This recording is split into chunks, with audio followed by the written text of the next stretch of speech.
अज जो सियासत जो लफ्ज जो ब नंबरी करे ऐं जेको दुनिया में जो नमाज न पढ़े जो शराब में धुत हुजे बस यो सियासी लीडर आ। ये ना सियासत जो लफ्ज के खराब कयो वयो आहे। हालांकि सियासत अंबिया जो शेवो आ, सियासत अंबिया कंदा हुया।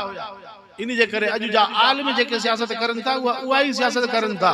अज मानू मौलविन के चंदा न ता जो सियासत में छा वने वास्तो इनन सियासत के समझो ही कोने जटन इनन जटन सियासत के समझो ही कोने तो सियासत शय केड़ी आहे।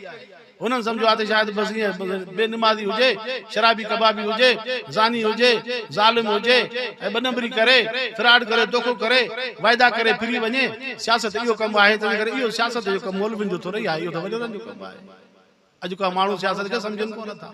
पोइ इन जे करे वीचारा चवनि था त साईं तव्हां अहिड़ा पाकीज़ा माण्हू तव्हां जहिड़ा माण्हू सियासत में छॾियो धूड़ आहे सियासत में करे। अदा इन्हनि सियासत सम्झी कान्हे का। सियासत अथव सच जी हक़ वारी। सियासत अंबिया जो कमु आहे।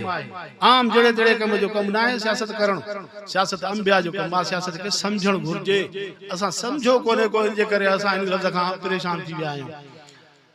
पोइ हाणे हज़ूर जन फरमायो त मूं जो कमु केरु कंदो? अंबिया वारो जेको कमु हुयो पाण फरमायो